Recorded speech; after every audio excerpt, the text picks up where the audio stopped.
My husband Theo and I have been together for 5 years and married for 3. Theo and I met in college and we started dating in our final semester. And since then, we had been together. We have had a fairly normal relationship with ups and downs like any other couple. Recently, after our third marriage anniversary, he told me that he wanted to start trying for a baby because he thought that it was the right time to start a family. And he was right. We were both in pretty great places career-wise. We're in our mid-20s and have already been together for quite a long time, so it's a pretty good time to have a baby. I agreed, and after trying for a couple of months, I finally got pregnant 2 months ago. I was overjoyed and he seemed happy as well, but it wasn't until a week ago that I found out that it was all for show.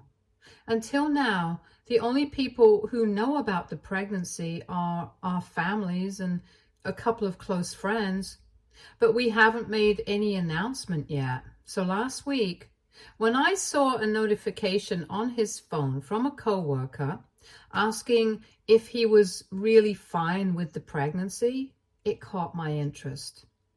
Because Theo himself had told me that he wanted to keep the pregnancy under wraps for a couple of months. So I didn't know why he had spoken to his coworker about it. And he was on his phone when he received that message. So I could have just asked him about it, but I had a gut feeling that he wouldn't tell me the truth. So later that night, I decided to go through his phone. I had to snoop because it was just my gut feeling that told me that I confronted him about it. I was never going to get a straight answer, and he might even delete all the messages, so I never would have been able to find out either. And I'm so glad that I decided to go through his phone secretly instead of just confronting him because of the things that I found in that conversation with his coworker. And I'm pretty sure he never would have confessed to it himself if I didn't already know the truth. I had to scroll up quite a lot to find out the context, but here's the deal. Theo had been talking to one of his coworkers about a new employee who had joined recently, and they had become quite close friends since he had been training her. Let's call this woman Natasha. And Natasha happens to be quite attractive since I met her at a party and I did not suspect anything of, because my husband's behavior with her had been quite cordial at the party. They seemed to be good friends and nothing more, so I had no reason to doubt him. But after reading the text he had sent his friend from work, realized that he was just putting on a front so that I wouldn't suspect anything. But in reality, he was quite attracted to her, and he had talked about it to his friend in detail. It was quite gross because he had said things like he couldn't stop thinking about her even when he was with me, and even though they hadn't exactly done anything yet, he had confessed that he wouldn't be against the idea if she tried to make a move on him. And if you think that that's the worst thing that he could have said, it actually gets even worse. He had also spoken about how he had started to find me very irritating and I had been getting on his nerves recently. In comparison, the time that he spent with Natasha seemed to be a lot more pleasant for him, so much so that he would end up finding himself waiting to go back to work every time that he would come back home to me. And he didn't feel like speaking to me at all. But he had to because I was pregnant and he didn't want me to suspect anything. He had said that he hated even having to sleep in the same bed with me, but he had no other option. His coworker has been trying to reason with him and had called him out on his strange behavior because it was really wrong of him to be leading me on like this, especially when he knew that he had started to lose feelings for me. The worst part was that Natasha had joined their workplace about 8 months ago, and I knew that because he had told me about how he had to help train a new employee and how annoying it was for him around that time. And if I'm not wrong, We celebrated our wedding anniversary 2 months after Natasha joined. So by the time that he had suggested the idea of starting a family, Natasha had already become a part of his life, and they had been friends at the time. I couldn't for the life of me figure out why he would suggest starting a family with me if he had started to lose feelings for me. He could have still changed his mind a few months after our anniversary, but he continued to actively try having a baby with me. And all the while, he was falling out of love with me. It was a betrayal of the highest degree. And I just couldn't figure out why he would do something like this to me. That night, I spent half the night reading the messages and scrolling up as much as I could. And after I had read everything, I just kept his phone beside him and tried to go to sleep on the couch because I couldn't stand to lie beside him. But I couldn't bring myself to go to sleep no matter how hard I tried. And when he woke up in the morning, he was quite shocked to see me on the couch. I was honestly in a daze, but when he came to me and hugged me in the morning, I was so disgusted that I ended up pushing him away. And I immediately told him that he didn't have to act like he was in love with me anymore, because I knew about Natasha. I had read all the messages that he had been sending to his co-worker, and now I was going to leave him. When I pushed him away, he seemed surprised, but my worst fears were confirmed when he did not even try to deny any of it. He just kept looking at the floor after my outburst. And that was even more frustrating for me because the least he could do was at least give me some answers. I had spent the entire night thinking about what I would say to him, but honestly, when I had the opportunity, I couldn't do anything but just cry on the couch beside him. Because unlike him, I was still in love with him and I wanted to make things work. But it was clear to me that it wouldn't be possible because I didn't think that he wanted to make it work. After crying for a good couple of minutes, I just asked him why he had decided to have a baby with me, especially when he knew that he was falling out of love with me, because I knew for a fact that by the time he had suggested starting a family, he had already started developing feelings for Natasha. And finally, that got him to talk, and he told me that he had suggested having a baby with me because he thought that this was just a phase and it would become easier for him to feel reconnected to me again once we had something to bond over, like a baby. So basically, he had thought that having a baby was going to solve everything, but unfortunately, it hadn't solved anything. He had still continued to fall out of love with me, and he was falling for Natasha instead.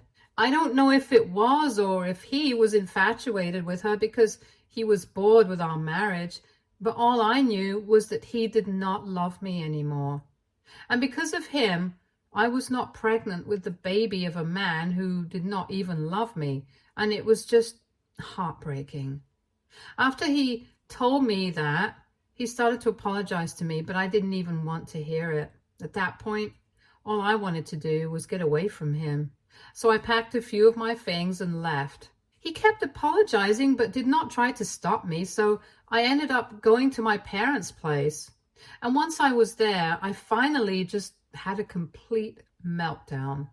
I told them everything about what I had found on his phone, what he had said, and I told them I did not want to go back to him. My dad was furious, but he kept his temper under control, and he told me that I was going to be living with them now, and whatever I needed to be brought back from my place, he would get it for me. But I didn't have to go back to see him again.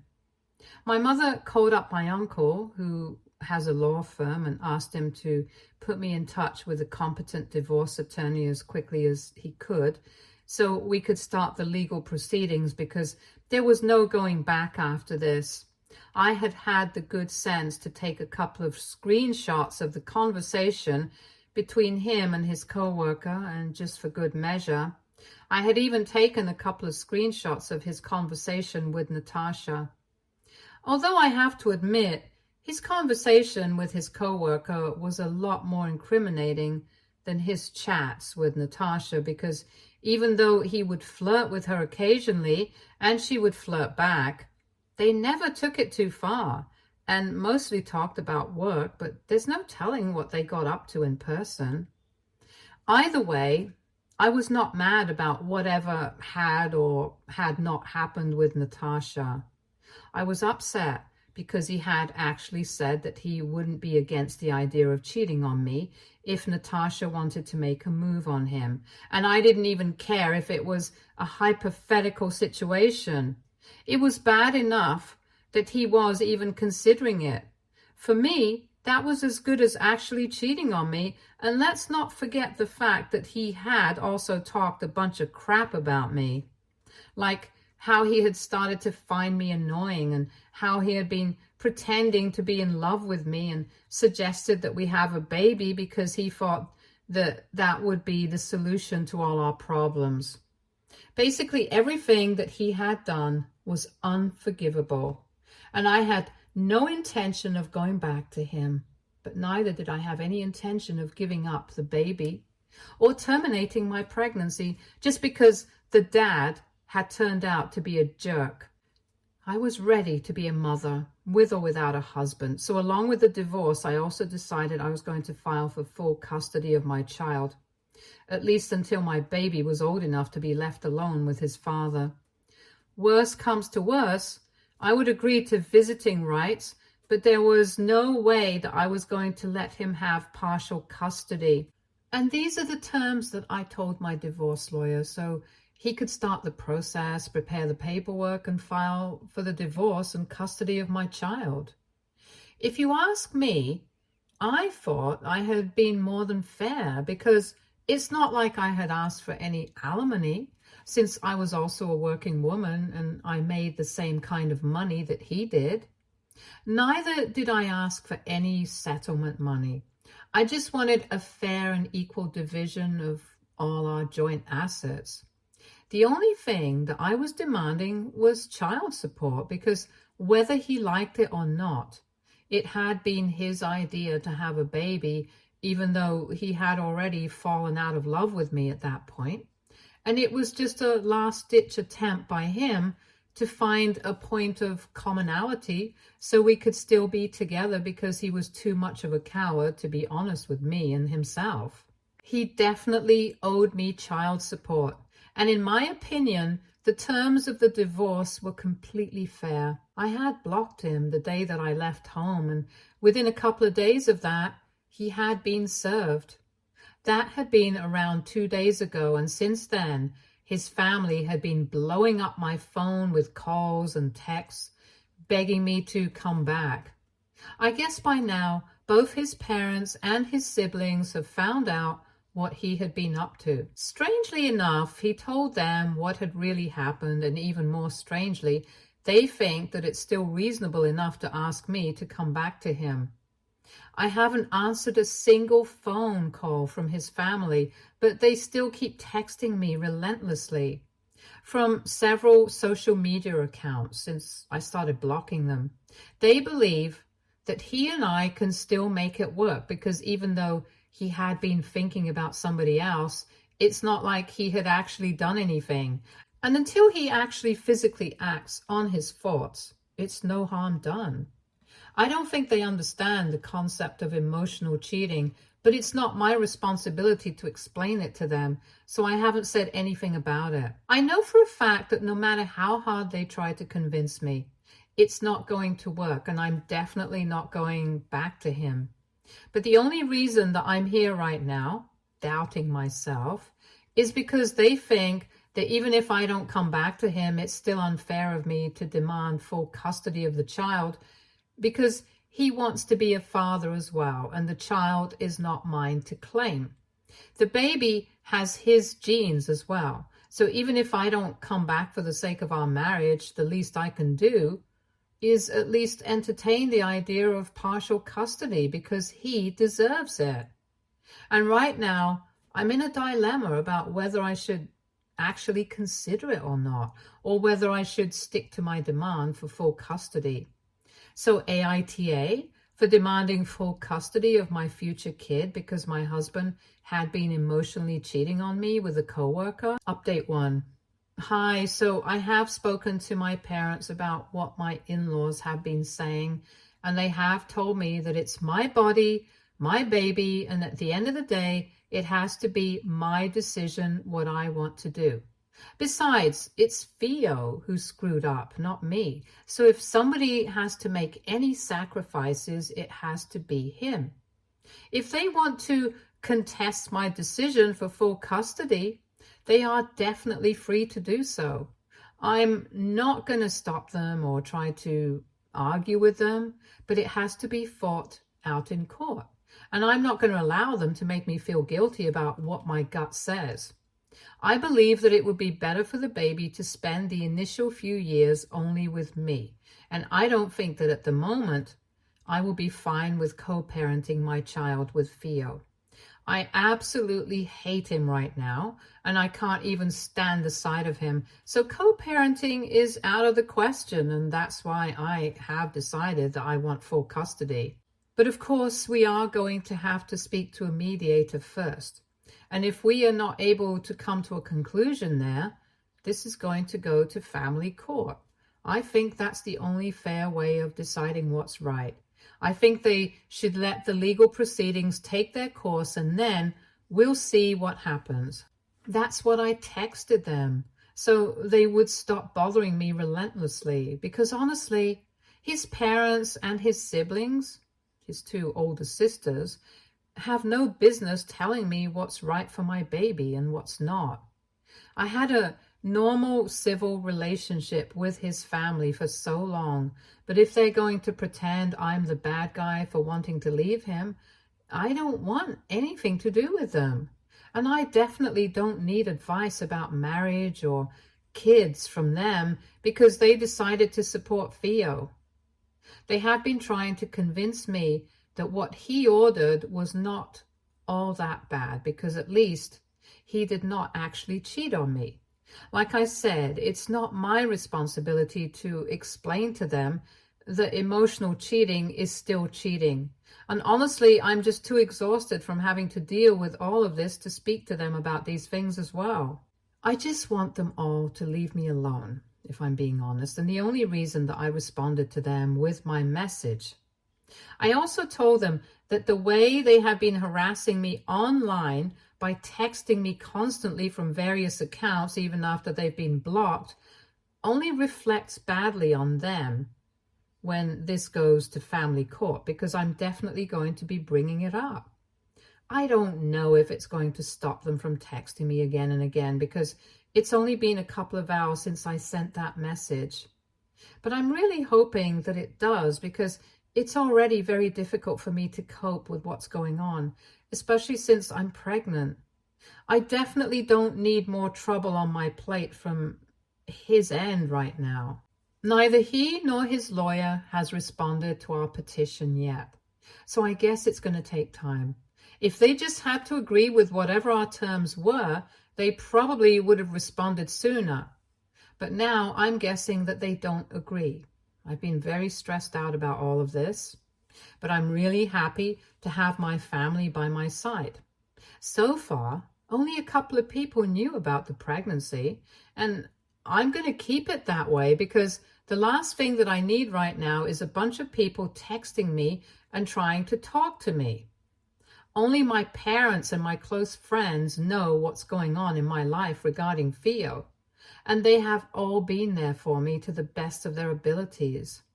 It has been a little over a week since I left home, and a couple of days ago, I told my dad that I wanted to go back to bring everything that I had left and wasn't able to pack before I left. But true to his words, he told me that I didn't need to go back and see Theo. He was going to get it all done for me. So he and a couple of my friends went over to Theo's place this weekend, since we knew that he was going to be home. They managed to get all the stuff back to me without any trouble, and my friends told me that Theo steered clear of them the entire time they were there, as if he was scared of what they were going to say or how they were going to behave with him. Lucky for him, my dad and my friends did not even acknowledge his existence while they were there. They were only there to collect my things, and once that was done, they left. I asked my friends if he had been acting any differently because we were really curious to know how this was affecting him, and they told me that he had only been around them for a couple of minutes and he just seemed tired. Apparently, it was very clear from the way he had completely given up on his appearance that he was not doing great right now. He had bags under his eyes and he hadn't shaved for quite a couple of days, having been with him for almost 5 years. I know that he takes great care of his appearance, so I know that he is not doing well, and I don't know how to feel about it. But I'm trying not to think about it at all because it's only going to hurt me. Whatever has happened cannot be undone, and I have to look out for the future now. Update 2. So Theo and his lawyer finally responded to her petition, and surprisingly, they are not only contesting my demand for full custody of our child, but they are also contesting the divorce itself as well. I will be honest, I definitely expected him to contest the custody, but I really didn't think there was any reason for him to contest the divorce. After all, I thought that that's what both of us wanted. He had started to fall out of love with me and had even claimed that if Natasha tried to start something with him, he would be open to it. Obviously, that meant that he was no longer interested in being with me anymore, and after being betrayed like this, I was not feeling very inclined to continue our marriage either. So if neither of us wanted to be with each other, that obviously meant that the only way out was getting a divorce. I thought it was a relatively straightforward solution, but I don't think that's what he wants. I know that he's not doing this because he's still in love with me. He's definitely doing this because he wants it to be easier to get custody of his child. It was probably his family's, because if he had still been in love with me, he would have at least tried to contact me or to apologize. I'm not saying that I would have accepted or would have gone back to him, but that's literally the least that he could have done. And honestly, contesting the divorce is just going to be a waste of both our time, because I don't think there's any court in the world that is going to be able to force me to stay with him. And I don't think that's how it works either. All it's going to achieve is just making the process of getting a divorce longer and more expensive. And I don't know what he's hoping to gain from that, but I can assure everyone that it's not going to work. I've already spoken to my lawyer, and he thinks that the most that he can get out of this is a couple of mediation sessions and maybe couples counseling at most. But if I stand my ground and make it clear that I don't want to go back to him, then we will have to be granted the divorce. And to top it off, I also have proof of him wanting to cheat on me, so I don't know what he's been thinking. Anyway, they had taken me by surprise, but I'm prepared to fight now, both for getting the divorce that I want and also for full custody of my child. I'm just keeping my fingers crossed that everything works out in my favor, and I don't care how long it takes. But I'm definitely going to try my best to make sure that it does. Update 3. So it's been almost 1 month since I left home, and we have already started our mediation sessions. We have a court-appointed mediator, and we are going to first try to sort things out here. And in case it doesn't work out, which I'm trying to ensure it doesn't, we are going to head to family court. In my honest opinion, I think that's the only way to deal with this, because mediation is just a waste of time. Mediation is for people who think they have a shot at coming to a common ground and avoiding court. But I really don't think that is going to work out for me and Theo. It's very obvious that we want very different things. Like, he wants to cheat on me and I want a happy, healthy marriage. See? It just doesn't work out because we are so different. Anyway, things have been hard because I've had to see him in person a couple of times now, and it's difficult for me because the pregnancy has been messing up my hormones. And every time I see him or think about him, I just feel like breaking down. So it's been very difficult for me to hold myself together, especially when I have to sit through the mediation sessions and stare at his stupid face. I've tried my best to keep my cool because that's what my lawyer has advised me, and that's what I've been sticking to. He would try to avoid even looking at me during the first couple of sessions, and that suited me just fine. But recently, he had started trying to at least talk to me, but then we had to terminate those sessions early because I didn't want him to address immediately, and I only wanted him to speak to me through my lawyer. The last time that we had a mediation session, a couple of days ago, he kept quiet throughout the session, and yet another day was wasted. But while I was leaving, he stopped me in my tracks and told me that he wanted to speak to me in person. I tried to dodge him and leave, but he just kept standing in my way and told me that he just wanted to apologize for everything and that he really didn't want things to end this way. It was just exasperating. So I told him that if he really was apologetic for everything, then he could show me that he was sorry by accepting my terms of the divorce and the custody arrangement and leaving me alone. That's the only way that I would accept his apology. And if he wasn't ready to do that, then he should at least just let this go to court instead of wasting my time and money. Then I pushed him aside and I went back to my car and made sure to mention what just happened to my lawyer as well. A few days have passed since then, and today my lawyer told me that he had received an email from Theo saying that he was ready to accept the terms of the divorce, but he wanted partial custody of our child when our baby was born. So now I'm going to have to think about what I want and decide if that's a deal worth my time or not. But I'm glad that at least he has put this option on the table because I'm sick of fighting. I just want to be done with this. So who knows, maybe this is a good thing. Update 4.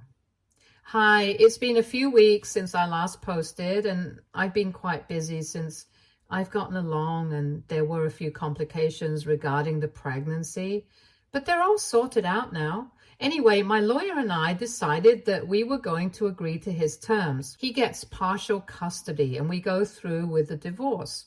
So that's why we have decided and we have communicated to his lawyer as well. So all that's left is for the divorce to be finalized and all the paperwork to be done. Then we stick to the arrangement that we have decided. It's a fair enough deal, and honestly, I just wanted everything to be over. He reached out to me shortly after my lawyer contacted him and told him that I was willing to agree to his terms and send me an email thanking me for everything. Once again, he apologized for putting me through all of this, but that doesn't really mean anything to me anymore. I'm just glad that I can move on with my life now, and I don't have to have anything to do with him anymore.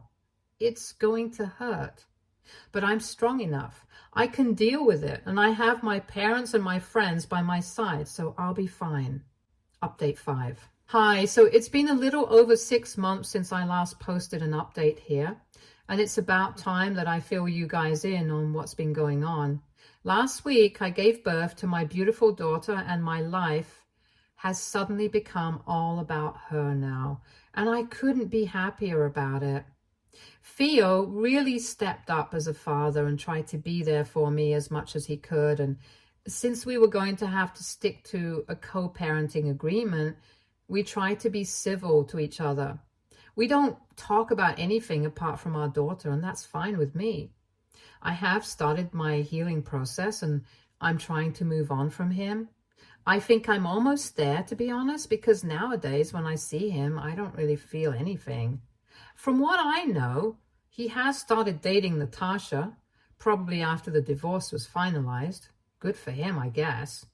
Right now, dating is off the table for me. I just want to be a good mother to my daughter, and I'm completely devoted to that one job.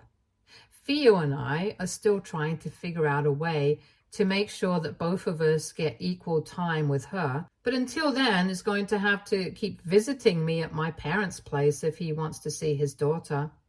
My parents have been kind enough to open up their home to him and his family because all of them want to see her, and we're all trying to keep it civil for her sake. Hopefully, someday in the future, things will be okay. But for now, this is good enough for me. Stay tuned for more stories from our girl relationships.